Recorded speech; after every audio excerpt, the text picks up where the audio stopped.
Mark Rogers TV, the voice of college football. Please subscribe to my YouTube channel if you love the game that we love. And of course, want to hear from the best bloggers, broadcasters, and writers in the industry. 97 on my show in 2017 from all over the place. Bleacher Report, 247 Sports Rivals, SB Nation, ESPN, Big Ten Network, all those. Of course, you can catch the audio at Google Play, Podbean, Stitcher, and iTunes. We got Ben Belden on the line from Slap the Sign, talking up some Notre Dame football. Ben, we appreciate you joining Mark Rogers TV for the first time. Yeah, I'm excited. Thanks for having me. Very cool. So the Irish, I was impressed with the season last year. Really the only downer in terms of horrible performance was, of course, the showing at Hard Rock Stadium, 41-8. Otherwise, against maybe the most difficult schedule in the country, they took USC apart. They won the big bowl game against LSU, a very talented team.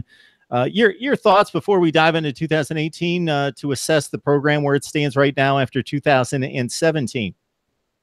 Yeah, so before the season started, I actually said that, a 10-win season would be optimal. I was looking at games against Georgia and USC as, hopefully they were going to split those. They did, and kind of just divided the season up a little bit. But, I thought that 10 wins was kind of their benchmark last year, and that was higher than what a lot of people were saying. A lot of people were saying 8, and I always thought they'd be a little bit better than that because it usually seems like, I don't know, sometimes they find a way to pull some wins out of thin air, and I just felt like it was going to be that type of a season. Having gone through 4-8 the year before that, I knew that they were going to bounce back a little bit.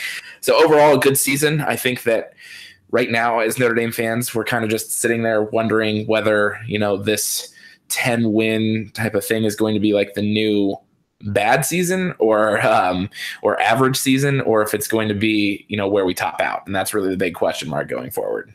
Yeah, there's about 5 programs across the country that you can say, okay, if they turn in a 10-3, that was a bad year. 10-3, and what Notre Dame on the fringe at the top 10, something in that range.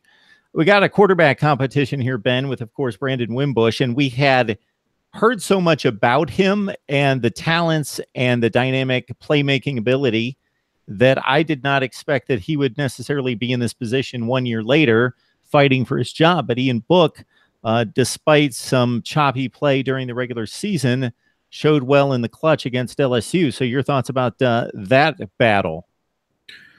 I think that to a certain extent, I don't know that I'd necessarily call it a battle. I know it's being advertised as that. I know Brian Kelly keeps saying that. It seems like Brandon Wimbush is quarterback 1A, and that's a firm 1A, and Ian Book is 1B for right now, but it's a firm 1B. I think the door is a sliver open for Ian Book. But, I think the big difference between Wimbush and Book is that Wimbush was a little bit tentative last year. There were a lot of things going on, I think, in his mind as far as his mechanics. Is the ball going to go where I want to throw it? And that kind of made him a little bit hesitant in the pocket a little bit.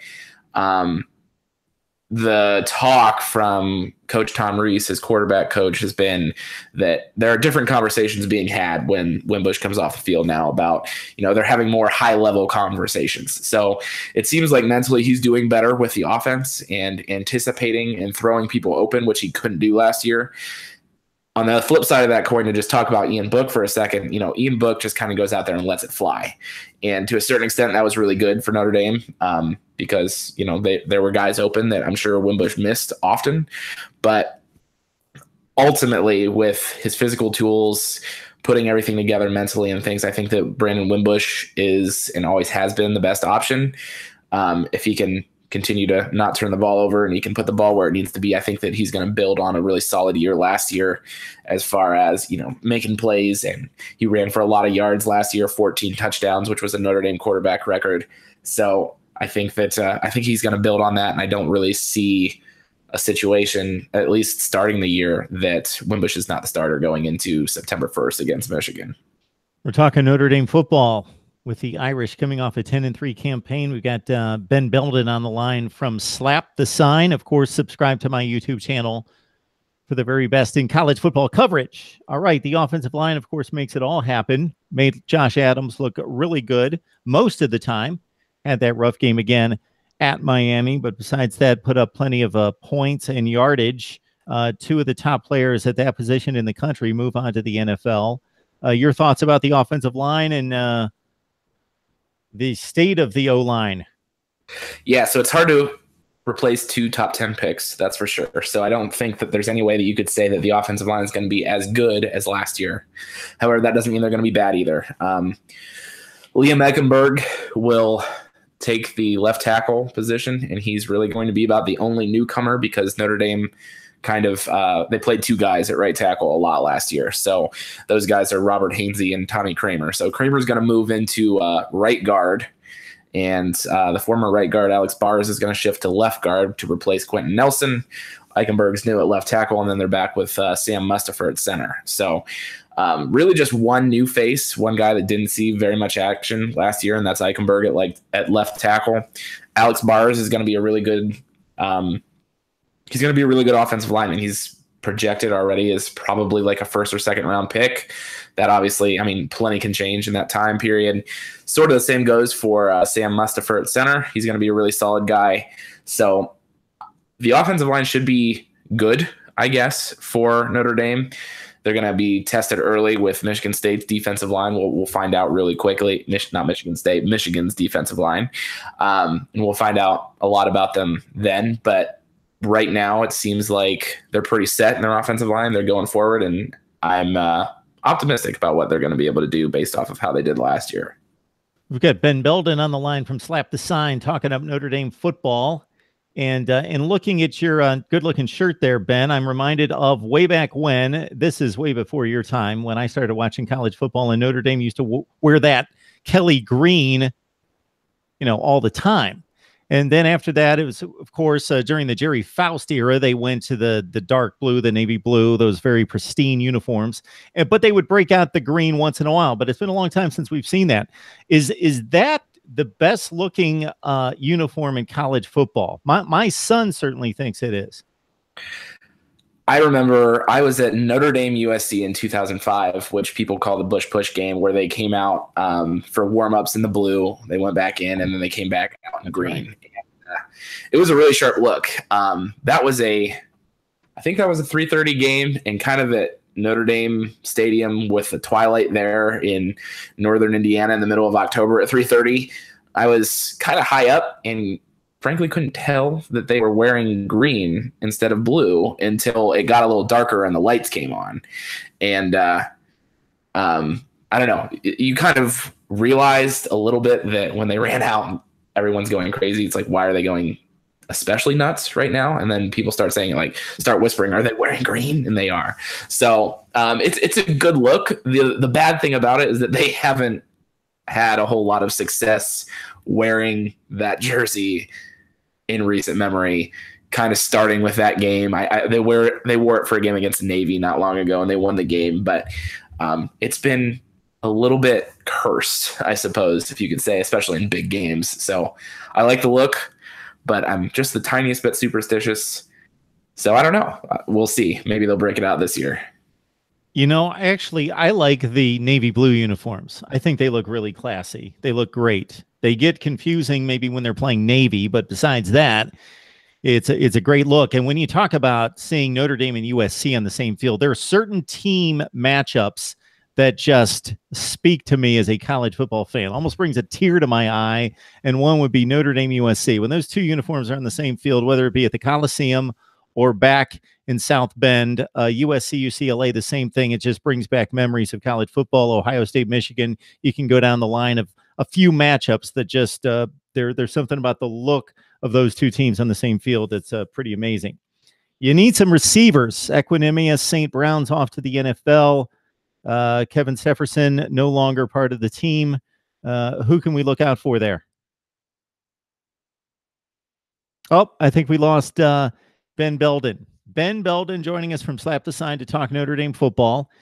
And I'm trying to educate myself on the Irish with so much departure to the NFL. And, of course, the quarterback situation we addressed with Ian Book trying to chase down Brandon Wimbush, who completed less than 50% of his passes last year. Of course, the downfield throwing had much to do with that. And Ben, if you can hear me, you click out and click right back in, and that should probably get us reconnected. So I will check the chat here. Wait, who did Miami play? Who was good besides Notre Dame? Must be nice to rest for 11 weeks and still almost find a way to lose every game. Almost. Johnny. Seeing Johnny's name here for the first time in quite a while. Looking at the white jersey with green accents, a.k.a. the Under the Lights jerseys, were great. Johnny bringing the Notre Dame love. Martin Rosario, of course, big Miami fan as well, on board. So hopefully everybody will stay with us and Ben Belden will come right back. If not, hey, we can just talk college football in general, and looking forward to all sorts of things. So I don't know if you checked out my ACC schedule analysis that I released this morning. I've got the SEC in the books. I've got the Big Ten in the books to be released in the next 2 days.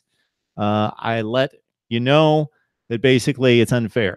The conference scheduling in college football, especially with the ACC and the SEC, because they only play 2 games against the other division and miss 5 opponents, it's completely imbalanced, and it makes for an unfair competition for division championships. So I balanced out the ACC schedule. I did the same in the SEC and the Big Ten as much as I possibly could, considering the divisions aren't balanced. One division wins a lot more than the other in those 3 leagues for the most part. And the other factor that plays into it that makes it difficult is there are rivalries that need to be kept intact. White jersey with the green accents. Okay, we got tier 3 buckets. Does Jurkovic redshirt this year? We will ask that question when we get back on. What do you think about Florida State this year? Okay, Florida State's got Florida State talent. They'll be fine for the most part, but now we've got a DeAndre Francois issue that will probably keep him out of, I would guess that this is going to turn into a 1-game suspension. And it's not a pushover in week 1. It's a game on I believe, a neutral site against Virginia Tech. I'm not positive on that, but FSU, Virginia Tech. And we're going to try to get Ben back on the line. He says that he lost me, but it appears as though everybody else sees me. And I will let Ben know that he can jump back in. So, yeah, Florida State, we're going to have much to say about Florida State coming up. I just talked to James Coleman from Gridiron Now, who talks Florida State football, and we'll have James on pretty soon. Ben Belden, slap the sign, jumping back on the line with us. Good to hear you, Ben. Yeah, sorry about that. Seems like I had a little. Oh, that's okay. That's okay. That happens all the time. You just click out, click right back in, and it usually works. It's kind of like hitting reset or unplugging, and you plug back in, and you feel like a technician because it works about 95% of the time.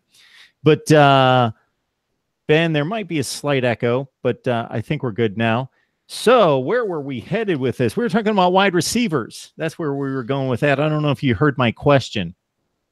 I did not. Okay, Equanimous St. Brown gone off to the NFL. And, of course, Kevin Stefferson, he's just off wherever at this point.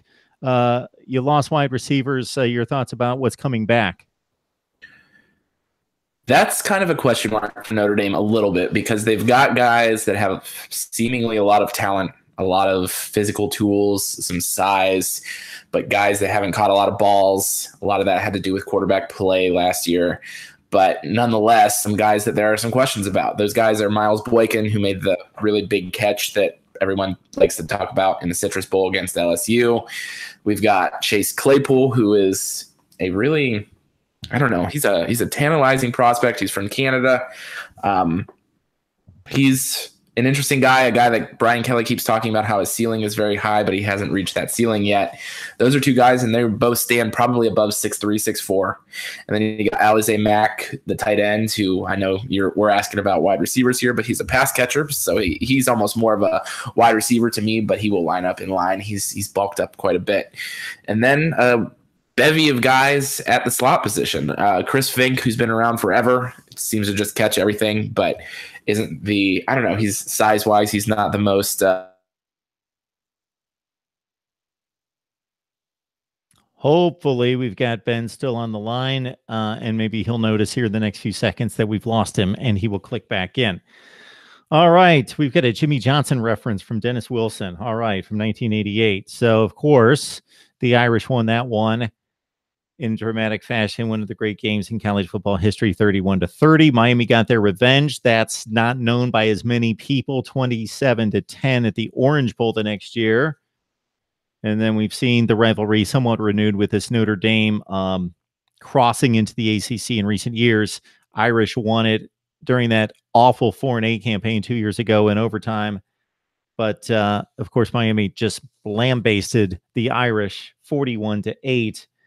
Man, you have to get Miami the credit, because that was one of the worst butt kickings I've seen out of legitimate opponents, not talking when Ohio State plays Rutgers, out of legitimate teams that I've seen.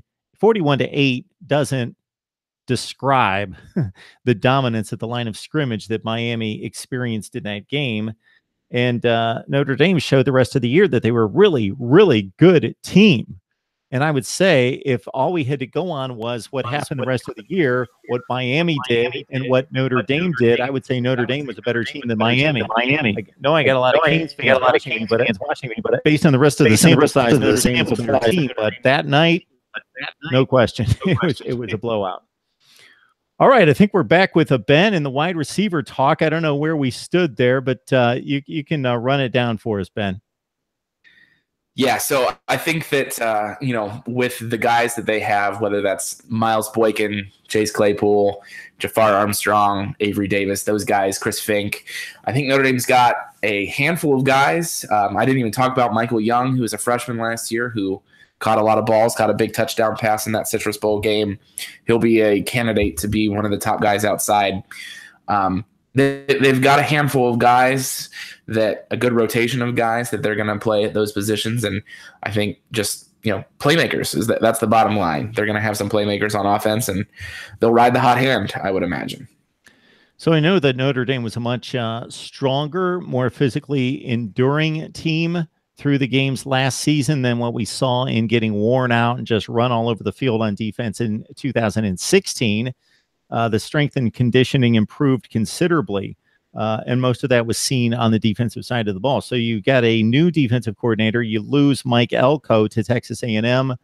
Your thoughts about the defense, and if there's been any talk about defensive scheme changing, approach, anything like that?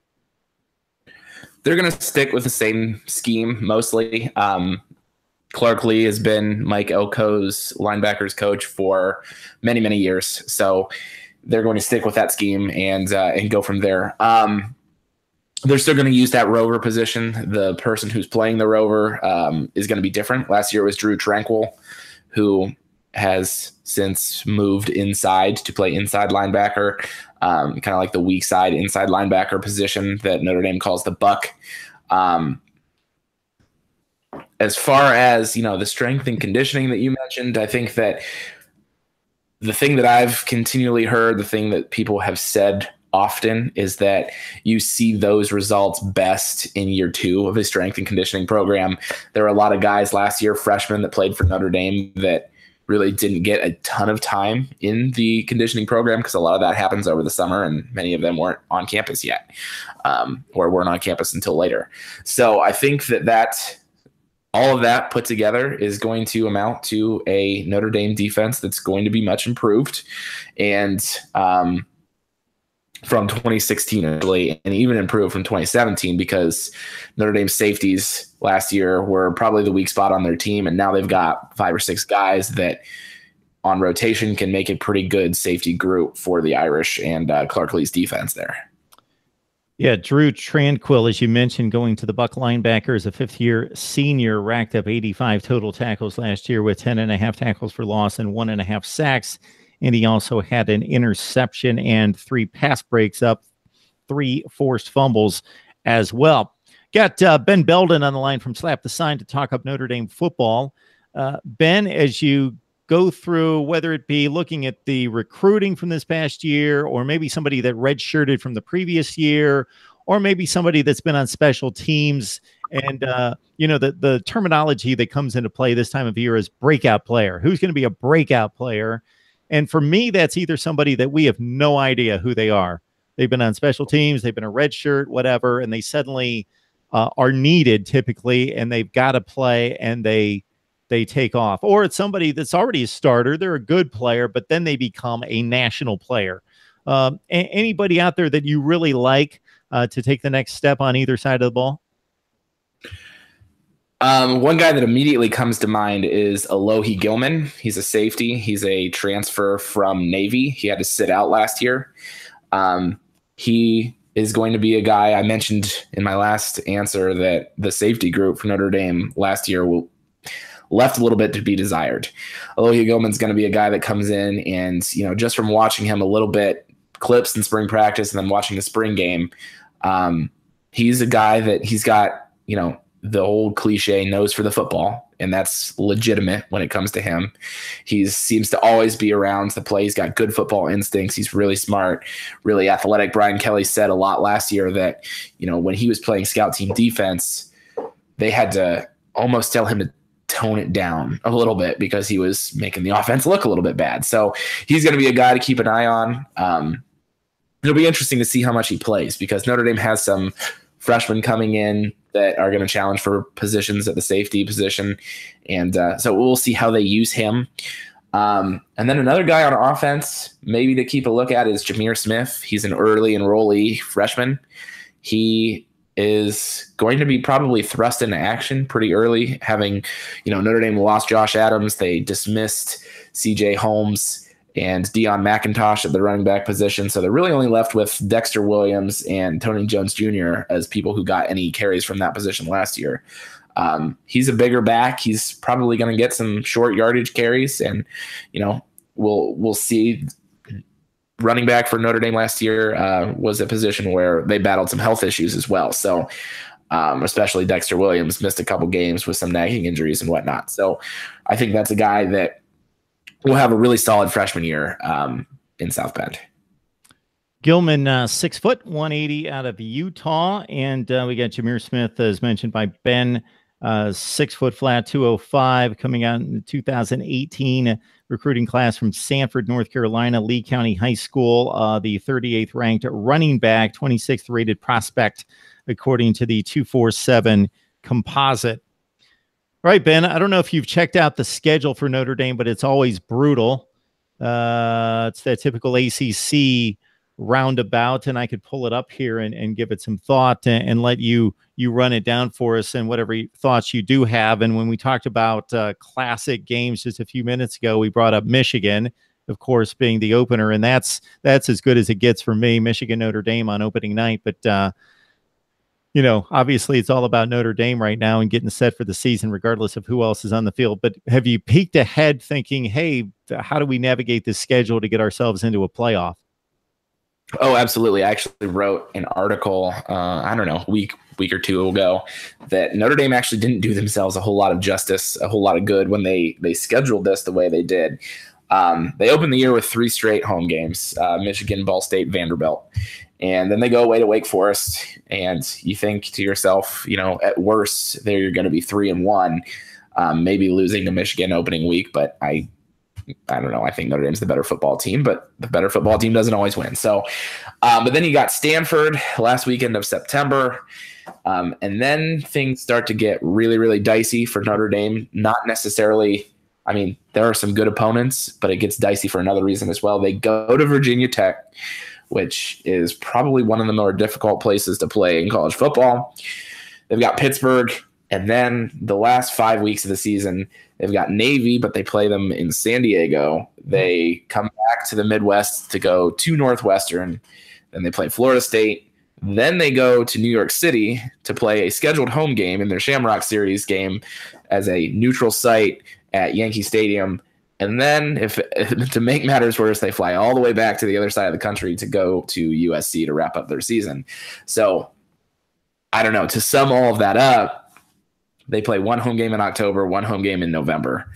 And that, and they travel however many thousand miles, 2 West Coast games, a game in New York City. I don't know. I worry a little bit when I look at the schedule because, who knows what's going to happen with this football team that didn't play very well down the stretch in November last year, and with a little bit more of a conventional schedule. And, I mean, these guys aren't professional athletes. They're college students. And I don't know, at Notre Dame, they have to go to class. So I don't know. I worry about that a little bit. Like those games against Syracuse, Northwestern, those could jump up and bite Notre Dame, and they've got other big opponents, Florida State and USC, mixed in there. So it's worrisome. So I'm going to guess that the kids at Stanford, Navy, and Northwestern also go to class. I'm not going to vouch for anyone else, Ben. When I look at this, go right ahead. No, I was just agreeing with what you were saying. When I look at the schedule here, I'm just throwing out these odds, just going to throw them out at first glance. This is the chance I give Notre Dame of winning these games.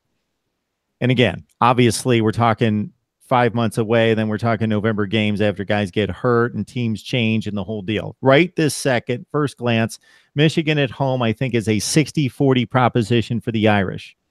Ball State, whatever, 98-2.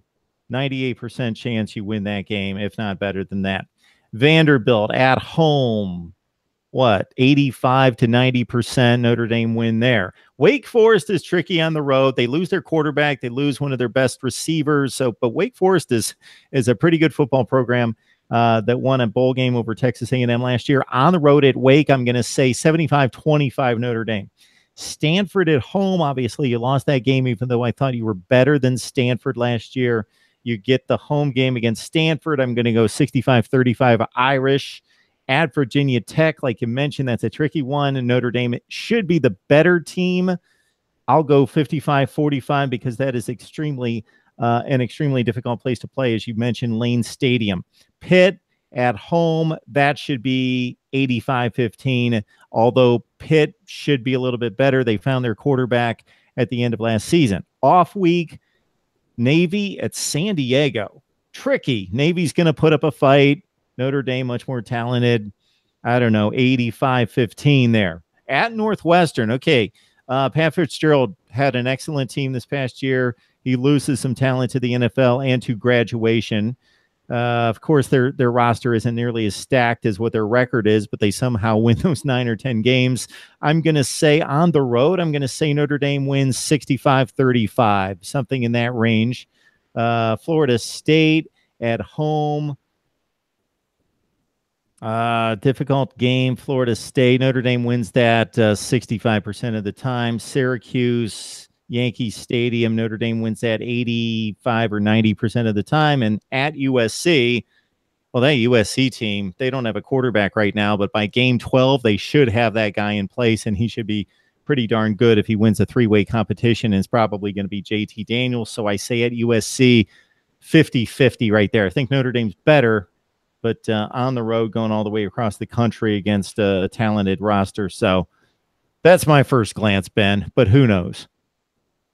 Yeah, I tend to agree with most of what you said. I honestly probably would give Navy maybe a little bit more credit because Notre Dame they just seem to struggle with them every year.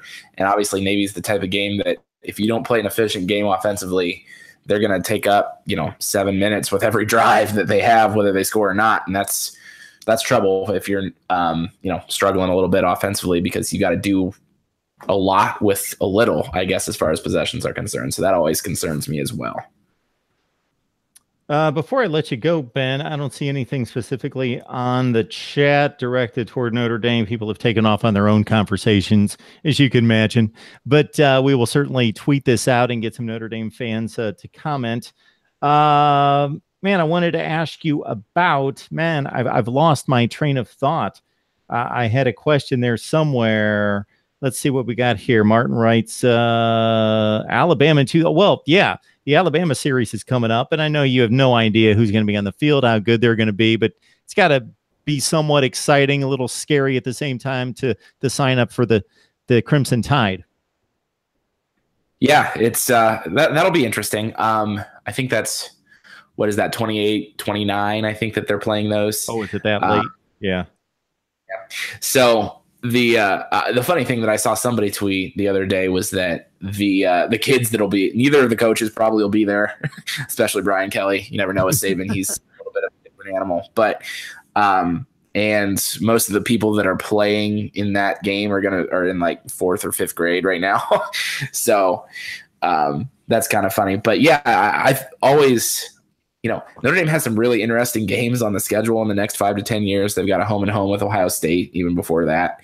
I think Arkansas is on there as well.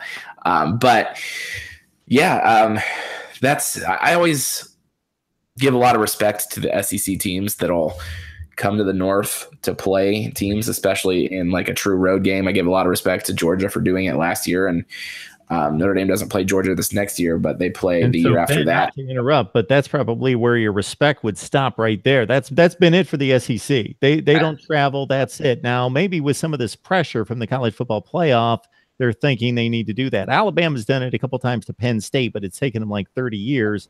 But yeah, Georgia finally came up north, and it turned out to be a great game, 20-19. But I'll let you continue on your thought. I'm sorry about that. Just took a shot at the SEC. Yeah, and LSU came up and they played Wisconsin, but that was in Green Bay. That's right. That wasn't a true road game, but still impressive, I suppose, nonetheless. But yeah, I mean, Notre Dame has these games that, I mean, it's par for the course for Notre Dame. You look at their schedule every year and you're like, wow, I mean, that's an exciting matchup. I mean, there's not a year that you look at Notre Dame's schedule where you don't think that there's not 2, 3, maybe even 4 really marquee matchups on there. So it's just kind of who they are.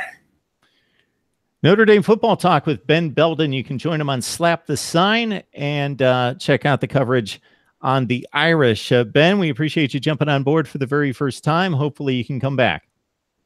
Yeah, thanks for having me. Thanks for sticking with me there.